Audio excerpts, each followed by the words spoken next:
In an industry stuffed with marketing bullshit, empty promises, and shiny-suited liars, one woman's had enough. She knows what it's like to have the wrong clients, no money, and no time for fun. But she also knows how to fix it. And on the Business for Superheroes show, she promises to tell the down and dirty truth about business, sales, and running away with the circus.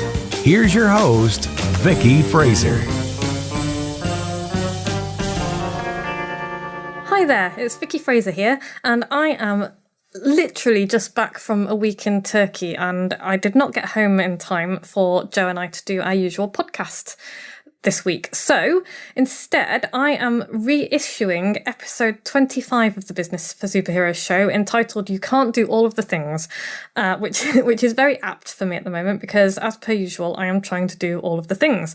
So I wanted to basically replay this one again. It's from the 3rd of June 2016 originally, and it's me and Joe talking about being overwhelmed and, which is a big problem that most business owners have. So I really hope that you enjoy it, and I hope that you listen to it, and I hope that you take my advice, because I am going to take my own advice and do fewer of the things. Enjoy. Hello and welcome to the Business for Superheroes show. I'm Vicky Fraser and Joe is back this week. Say hi, Joe. Hello.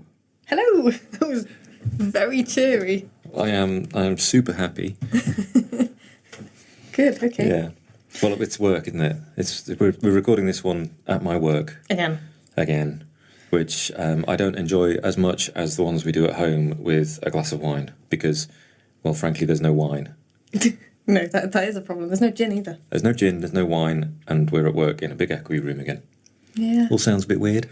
Yeah. So if Joe sounds like a grumpleton, then it's because he's at work and with all of the things. My eyebrows are nearly touching. Yes, more than usual. Yes. I was going to say something then, and I completely have forgotten what it was. And I think it was even relevant. Really? All of the things. All of the many things. To do. Which actually is kind of topical because that is what this week's podcast is all about. I've been thinking about being overwhelmed, which is quite common in our house, isn't it? Amongst me. Being overwhelmed by the things. By all of the things, yeah. Yes. But there was a prime example of it last weekend, wasn't there? Do you remember when we were doing stuff outside? And I started to do about 6 different things. You started to trim the hedges, then you started to mow the lawn, then you started to weed some borders, then you started to... Yeah, it was ridiculous. Yeah, part of this is down to the fact that we've got so much to do at the dingle. And you did none of them. And I successfully did none of them, yes. I started a whole bunch of things. But then, I'm doing a new thing, and we can talk about that as well. I've got my...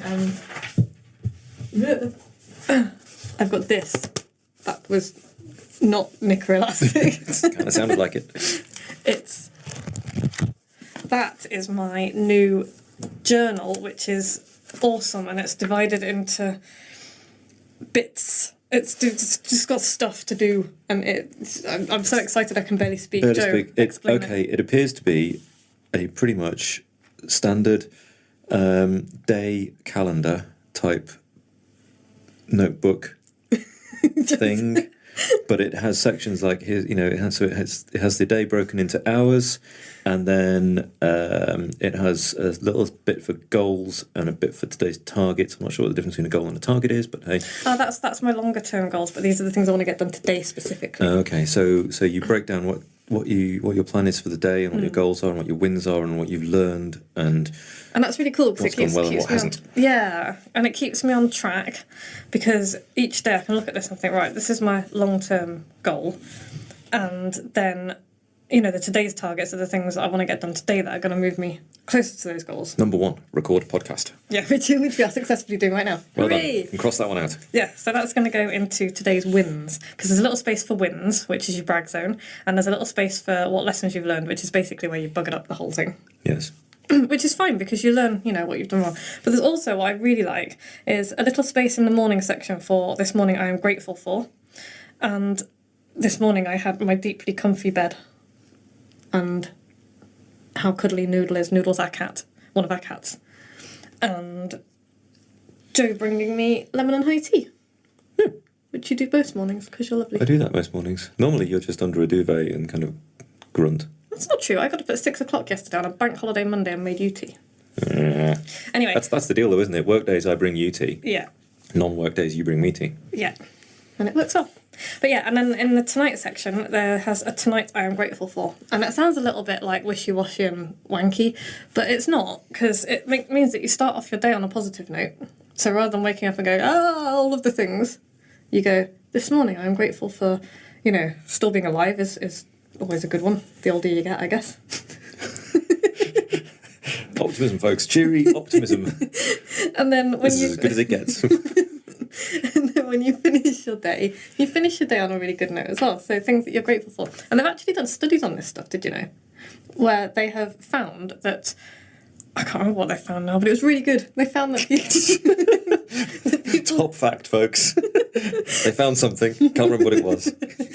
I found this spoon. They found... It was good. It was good. They found a good thing. No, they found that people who write down their gratitude every day, they start and finish their day with gratitude, have a better night's sleep. They sleep for longer. They feel better when they wake up, less tired. And they are generally healthier and happier. And I'm sure that there are lots of other variables as well that go in, but it's kind of a trait of people who sleep well and all the rest of it. So anyway, that is what I'm doing to help myself get stuff done. Getting stuff done. But also to help me do fewer of the things. Mm-hmm. Because all of the things is bad. And I've been putting it to use in, at home as well, and I'm trying to make Joe do stuff, and he just glares at me whenever I suggest that he might want to schedule his day that tightly. Because this morning between 6 and 7 it said, breakfast, shower, chickens. Shower chickens? Showering the chickens. I don't shower the chickens. Don't shower the chickens. They don't like it.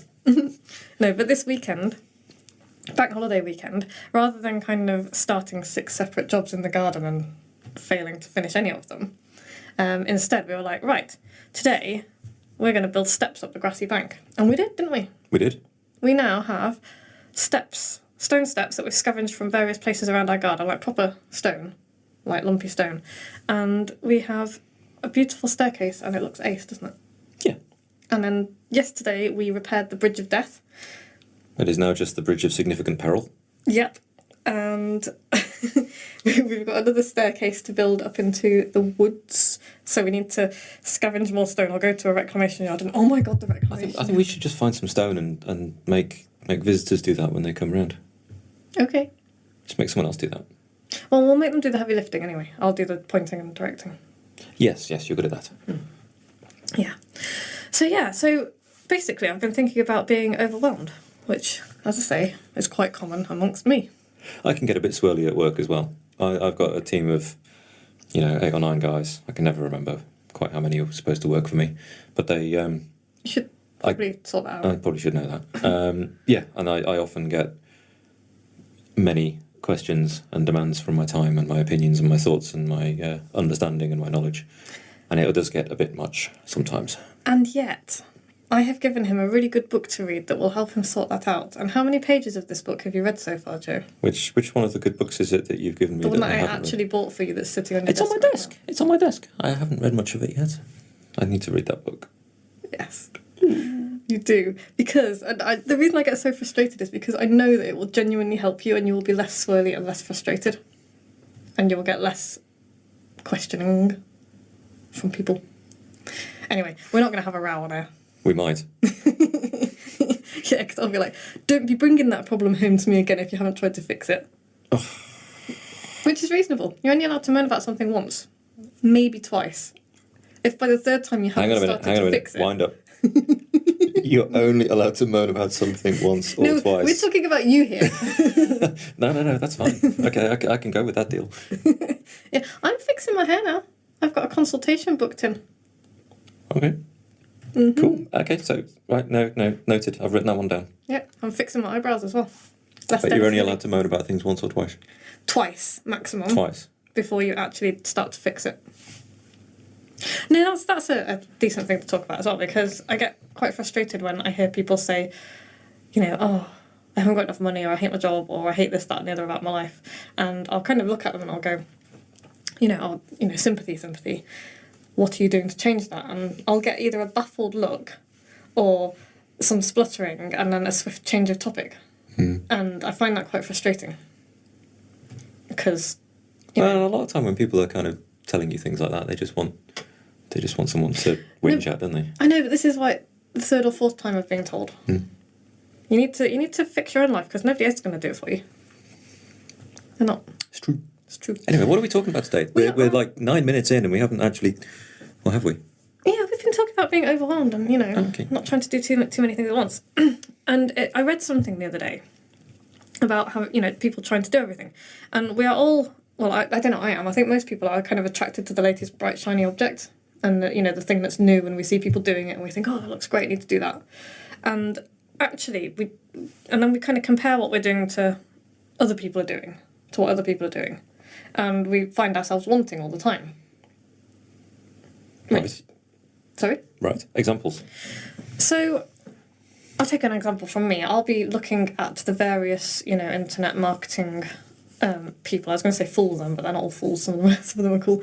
The various internet marketing people, and they'll be like, I'm doing this thing today and this thing today, and I'm going to be doing this video series and I'll be like, oh, I'm not doing those things. Maybe I should have a skywriter doing stuff and planes and...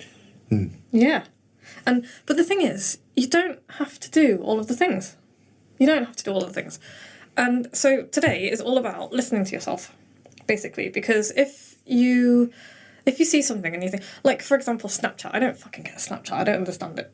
Apparently it's a thing and marketers are using it.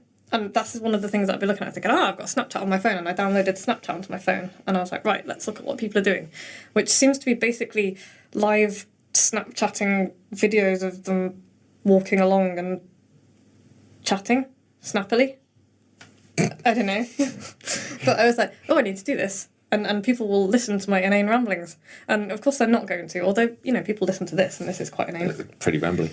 Pretty rambly, so I don't know. But the thing is, I was kind of like, I don't really know what Snapchat is, but I feel like I need to do it. And then I was like, no, I don't. I don't need to do all of the things. If something doesn't feel... If you look at something and think, I feel like I need to be doing that, but actually you really don't want to, then don't do it.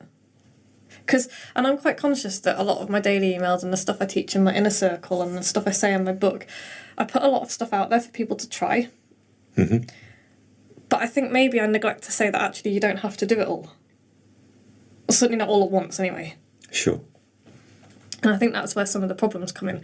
So for me, quite often I'll be like, I want to do, all of these 7 things, and then it's like in the garden and I don't do any of them. Want to do a podcast, want to do a webcast, want to do a teleclass. Yeah. Need to write a blog. Need to do some LinkedIn advertising. Yeah. And so, to kind of mitigate some of that, I've outsourced all of my advertising. And I do the podcast because I actually really enjoy it, because it's fun. Mm-hmm. I genuinely don't know if it's profitable for me or not yet, because we've not been doing it for long enough and, all of the rest of it. But there's an idea. If you've listened to this podcast and then bought something off us... Can you let us know? Yeah, let us know. That'd be really cool. But to be honest, even if the podcast... The thing is, it's not, you can't measure it directly, because this is the kind of thing that you do to build the relationships and to help people out, and then eventually, down the road, they might join. Like, I know somebody who's been on my email list for, I think he said 18 months. Cheapers. And he joined my inner circle over the weekend. Mm. And so that's a hell of a long lead time. And that's a lot of content and a lot of relationship building that I've been doing, but it shows that it pays off. Because, if he stays for a year, he's worth, 1,500 quid a year to me. Mm-hmm. Which is really, really cool. So you need to look at it like that when you do stuff. If you can't see an immediate ROI, it doesn't mean there isn't an ROI. It just might be a long-term ROI. It might be a long-term one, and it might not be directly measurable. But I keep kind of banging on about podcasts, and it might be that you're listening and thinking, oh, I need to do my own podcast. You don't. You don't have to. If you fancy giving it a go, then give it a go. But for goodness sake, don't shell out loads of money on professional stuff and, all the rest of it before you've given it a couple of tries. You might find you hate it. You might find you hate it, and that's fine. You don't have to do it if you hate it. If I hated podcasting, if you hated podcasting, we wouldn't be doing it, would we? No. No. It's, we would have chalked it up to, a couple of £100 spent and decent experiment, and that's that. And move on. Yeah. So, what I'm saying really is, if you try stuff, I give you loads of ideas and loads of things that you can try. Try it out. Don't just say I'm not even going to try this because because I believe it won't work, or I feel like it won't work, because that's bullshit. You don't know if it's going to work or not until you've tried it. And you don't know if you're going to like it or not until you've tried it. So pick one thing, try it. If you like it, if it seems to work, carry on, do more of it. Pick another thing, try it. If you hate it, stop doing it. Pick another thing. It's kind of do stuff, but don't try and do everything all at once, and don't feel like you need to do new stuff just because it's new and because other people are doing it. Sure. It's kind of all about the things that bring you closer to your goal and make you feel good. And things you can stand doing for a living. Yeah. Because you don't want to be lumbering yourself with a whole bunch of really horrible tasks that you hate. No. Doesn't matter how much money it gets you. No, well, that's the other thing as well, you see, because I sometimes see people saying, I really hate doing this thing, but it brings me a load of money. It's like, well, does it bring you in enough money to make it worthwhile, really? It's like, if you've got a really, really horrific customer who's awful to you, but they bring you in a lot of money, is it really worth it, really? Could you really not get another customer that brings you in that much money, but who's nice to you? Yeah. So, yeah, it's just, design the life that you want, really. Don't dance to somebody else's tune and don't get overwhelmed about it. But I did think, while we're talking about all of the many things, that I would just list a few of the things that I do. And, briefly say whether or not they're useful and That sounds reasonable. profitable. And, you can maybe give them a try or not. So, anyway, email marketing, obviously, is my thing. You live on email marketing, I don't you? live on email marketing, yeah. Email marketing for me it's by far the most profitable thing I do. By far. I don't make a sale every time I send an email, but what I'm doing is building a relationship and, Building a tribe, making friends. Yeah. I don't like the word tribe, everyone's using it, but yes. Okay, not a tribe. whatever those people are out there. Frogs. No, you're not frogs. I like frogs. Anyway, we're getting off the topic somewhat. Frogs. So email marketing. I email my list every day, and yet there are still people out there who say, emailing every day is bad and it doesn't work, and that always cracks me up because, yes it does, knob off. So email marketing, absolutely you should be doing it because it is cheap and it's easy and it's a really simple way of building a relationship, and it gets you into the habit of writing, it gets you practicing writing. Yeah. That's a really good thing. So that's maybe the one thing that I will say, suck it up and do it. Because once you get good at it, it takes 20 minutes to knock out an email. Yeah. And you'll get quicker. Probably not quicker than 20 minutes, but you can, work down to 20 minutes. Anyway. Blogging. I blog, but I don't actively blog because I turn my daily emails into blogs. Handy. I know. Repurposing. Repurposing for the win. Don't reinvent the wheel. Repurpose your content for other purposes. So my assistant turns my daily emails into blogs, puts them on my website, and then she tweets them all over the place using social media. Nice. I don't do any of that stuff. I do go on Facebook sometimes and go to my groups and talk to my people, but generally I don't do social media in the way that a lot of people waste their time on social media. Sure. So yeah, blogging, social media, podcasts, obviously. Podcasts? But I also repurpose the podcasts. So my assistant transcribes these podcasts for us, and she puts them up on my website and the blog so that they're searchable, and they become yet more content that I can use. Because some people don't like to listen, they like to read. You could turn it all into a book. You could stick them all together. And Vicky Fraser, the podcast years. I could do that. That's another thing. Can you imagine what a rambly thing that would be? How very dare you? It'd be amazing. I don't think it would be that rambly. Okay, if you're listening and you think that we should turn the podcast into a book, which, by the way, would be your book as well. Yeah, joint author. If that's a book that you would like to read, then drop me an email and say yes. If it's a book that you think would be horrific, then just drop me an email that says fuck no. We won't be offended. Anyway, direct mail. I do direct mail. Yep. Who gets direct mail? All of the people who've bought my book. Cool. Yep. So the people who buy my book get a free newsletter delivered to their door every month because I'm that nice. Forever? Until I can not be asked anymore. Okay. Yeah, no, forever, yeah. Yeah. They just go on the list. Or until they unsubscribe. Yeah. Or tell me to knob off. That's fine. Okay. But yeah, they get that, and every now and then they get a letter or something as well, or an offer or whatever through the post. So I do that, and that's really cool, and it costs me a maximum of a couple of quid a subscriber to put something in front of somebody physically every month. Mm-hmm. Well worth doing. Continuity membership program I've got my inner circle. Yeah. That's brilliant because it's continual income. You do it once and sell it many times. It's a good thing. It is a good thing. And I've made it sound slightly easier than it is. It's not, because what I offer a lot more than most people offer, and I kind of do personal critiques, and I spend quite a lot of time talking to the people in my group, and you'll find that not everybody with that kind of a membership group will put that amount of effort in. But for me, it's worth it, and that's what I want to do. It's nice. I like it. Yeah, I wouldn't feel good just writing something and then not getting involved with people. Yeah.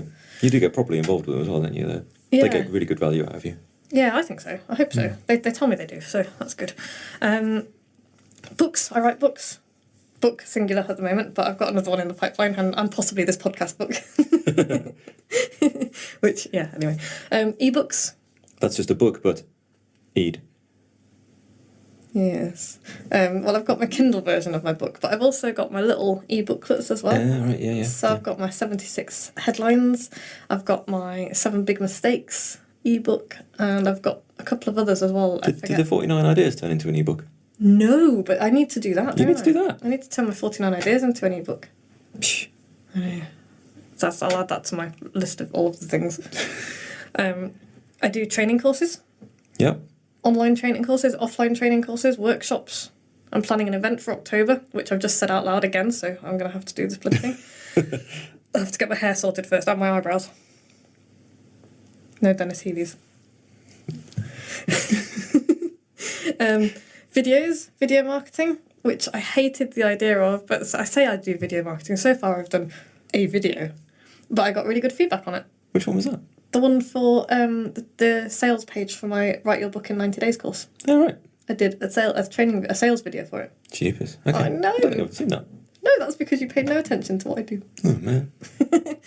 So I did that, and I'm going to do more videos when I've got my hair sorted out. That is the don't laugh. That is the caveat for that, because I really have got an issue with my hair and just looking stupid. Anyway, here are the things I don't do. Okay. And that I have no intention of doing, and that's okay. Snapchat. I don't get it. I don't care. I've looked at other people on Snapchat. I still don't get it. Cool. Not going to do it. Instagram. I don't get Instagram. No. I mean, it's pretty and all the rest of it, but... Yeah. Pinterest. I use Pinterest for personal stuff because I've got different boards for, doing the house up. Decorating my house and sorting out the garden and all that kind of stuff. And if you've got... to be honest, Instagram and Pinterest, if you've got a visual business, if you're an artist, or you're a designer, or you're a clothes maker, then yes, I think you could find it very useful.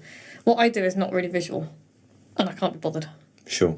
But if you're in the kind of visual photographer or something, then would that be the same for Instagram then? Yeah, I think so. Yeah. Okay. So yeah, don't assume that just because I'm not doing these things that they're not going to be good for you, because I know people who've done really well out of Instagram and Pinterest and all the rest of it. So it's just I don't know anything about them. Proper blogging. I'm not what you would call a blogger in the same way that copy blogger and other famous ones whose names have completely disappeared out of my head. But I don't do proper blogging. As in, I don't specifically set out to write blogs usually. No. I normally repurpose my daily emails. But I am going to start with the proper blogging because I have got some things I want to do. Not regularly, but just for sales purposes, really. Documentaries are another thing that people have started doing, kind of TV series, like podcasts, but videos. Yeah. Yeah, I don't fancy that at all. Wow. Although it could be quite amusing. I don't think so. Radio, I don't really do radio. I don't do radio advertising or anything like that, or TV, and I have no intention of doing it. At the moment, it might change. And I've just written interviews on that list as well. I don't really know why, so let's just move swiftly on. And the things I'm going to start doing over the next few months, writing a column for a newspaper or magazine, because that can be a very good way of getting your name out there and establishing yourself as an expert, and that's been on my to-do list forever, and I need to get my shit together and do it. And using e-zine articles as a way of generating leads, so online magazines you can put I could repurpose my daily email, top and tail it slightly differently, make it less overtly salesy, and then wang it out into the, internet. I like the way you were abstractly waving your arms in the air there. That was good. Thanks. Describing the internet.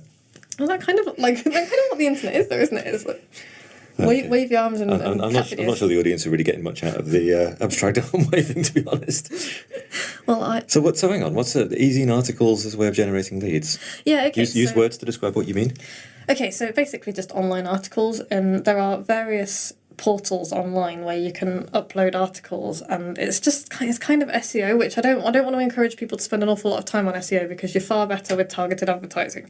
But for the sake of, half an hour a week, you might as well wang your article up on one of these portals and have it out there, because then when people are searching for something that relates to that topic, they'll come across the article, and your call to action is to sign up for your email list, and then you get them on your email list. Always your most wanted action should be to get people on your email list first and foremost. Well, that's because your primary route to people is via daily emails. If your primary route for selling your fancy candles was Pinterest, then your primary route might be to get them onto Pinterest, mightn't it? No, I'm shaking my head there, because for the very simple reason that you don't own Pinterest and you can't control what goes on there. Pinterest could pull your account at any second and you would lose every single one of your followers that you spent all that time building up. I'm not saying don't send people to Pinterest and don't use Pinterest, but do not make or Facebook or LinkedIn or whatever. Yeah, or Facebook or LinkedIn, but you don't own those platforms. Do not make it your primary means of selling, because you could lose that platform at any time. Okay. And you don't control the dialogue. And also on Pinterest and stuff, so much other stuff going on. Oh, that's a pretty picture of a hedge. I'm going to go over there and look at that. Oh, there's a funny cat video on YouTube. I'm going to go, and you've lost them. And you won't get them back, because people will forget instantly. Okay. So that's why I always say get people off whatever platform, whatever social media platform, and onto your email list, or if you must, your blog, if it's hosted by you and you own it and all the rest of it, because again, you've got your blog followers, but even there you're risking it because you don't have any contact details for them. Sure. Does that make sense? Yeah, okay. I'm glad you asked that, because that's something that we should probably talk about in more detail at some point. So, anyway, we're like 25 minutes in. It's quite a long one. We should probably finish. Okay. So yeah, you don't have to do all of the things, basically. Particularly not today. Especially not today. Pick one thing, give it a try. If it works, carry on. Then try something else. Don't do it all at once. Okay. That's what I'm saying. And listen to yourself. If you really don't want to do something, don't do it. Life's too short for that shit. You won't enjoy it. You won't be good at it. You won't keep it up. No. Cool. Okay, so next week, I've got written down, but it might not be, because last week I said we were going to do something different this week and we didn't. I know. So next week we may or may not talk about how you don't need ninja tricks to sell stuff in copywriting. Okay. All you need is a few fundamental principles. So I'm going to talk about a few myths about copywriting and some other fun facts and stuff and things. Sounds good. Yeah. And yeah, if you haven't bought my book already, then go buy my book, businessforsuperheroes.com, or you can buy it on Kindle via Amazon, obviously. If you've got a Kindle copy and you send me an email with your receipt and your mailing address, I will add you to the Business for Superheroes Club and send you my free newsletter every month. Awesome. And extra bits and pieces too. And don't forget to tell us whether you'd want these podcasts turning into a book. We might have to record a few more first. Yeah. This is podcast 25. That is amazing. That's a quarter of a century old. It's podcast years. It's kind of not, though, is it? It's half a year. It is half a year. Almost. Next week will be half a year. I think we should have a drink next time. Yes, we should be doing this at home next time. Right. Okay, so be good, and if you can't be good, then don't get caught, and we will see you next week. Thanks, Joe. No worries. Have a good one. Bye. Bye. Okay, so I hope you enjoyed that reissued episode of the Business for Superheroes show. As per usual, if you would like to review us, we would really, really appreciate that. You can review us on iTunes or wherever you get your podcasts from. We would really appreciate any feedback. If reviewing is not your thing, then please share us. Send people to vickyfraser.com/podcast and tell them to listen. And what else am I doing at the moment? I am sorting out this month's Bookaholics Anonymous. We are reading The 12-Week Year by Brian P. Moran and somebody else whose name I forget. So if you would like to join my free book club, go to vickyfraser.com/book club. Buy my book if you haven't already at vickyfraser.com/buy my book. And yeah, basically, are you ready for December? Joe and I will be back same time next week with a brand new podcast. Take care and see you there. Like what you've just heard? Tell your colleagues, tell your friends, send them to www.businessforsuperheroes.com/podcast.